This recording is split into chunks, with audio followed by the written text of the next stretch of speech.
I get up in the morning and look at Jill and say, where the hell are we? This week began with the FBI's search of Mar-a-Lago, Donald Trump's home down in Florida. And it ended with bombshell revelations that agents found highly classified documents down there. Earlier today, a federal judge unsealed the search warrant issued 1 week ago today. The search included Trump's office, all storage rooms, and all other rooms available to be used by Trump and his staff, and in which boxes or documents could be stored. Basically, they could go anywhere. All right, we're going to begin this morning with the latest on that third batch of documents marked classified from the Obama administration, which was found in President Biden's Wilmington home. Over the weekend, the White House said those additional documents were found in a room adjacent to the garage where a different set of classified documents were found last week. The first set of documents was found last November, just before the midterms, in a Washington office that Mr. Biden used following his vice presidency. They've been turned over to the National Archives. The ones found in his home were handed over to the DOJ. A special counsel has now been named to look into President Biden's handling of classified documents.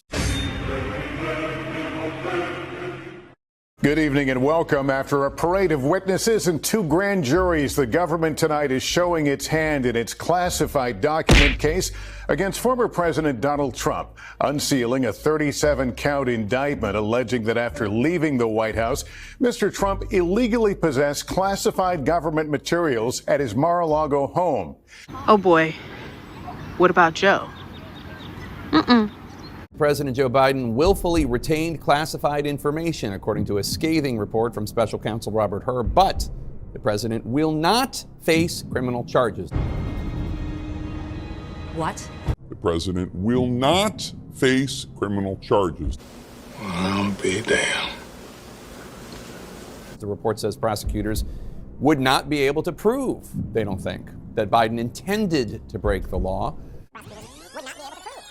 The report says prosecutors would not be able to prove, they don't think, that Biden intended to break the law. Can you believe this shit? But the reason behind that is interesting. The report also contains a concerning assessment of President Biden's faculties and his memory. Investigators finding his, quote, memory was significantly limited in interviews they conducted. They concluded it would be difficult to get a jury to convict a, quote, sympathetic, well-meaning elderly man with a poor memory, unquote. And this from the report: Biden did not remember when he was vice president, forgetting on the first day of the interview when his term ended. Quote, if it was 2013, when did I stop being vice president? Unquote. And forgetting on the second day of the interview when his term began. Quote, in 2009, am I still vice president? Unquote. He did not remember even within several years, the report says, when his son Beau died. You have, over the years, over your career, you've already spent a great deal of time at 1600 Pennsylvania Avenue.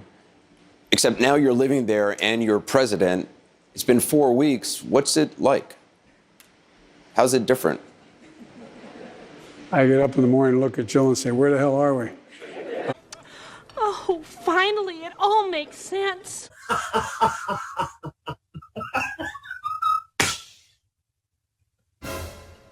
Hey, what's going on?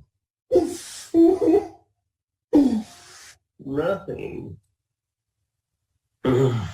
Some people ask whether you are fit for the job. And when you hear that, I wonder what you think. Watch me. Our country is going to hell.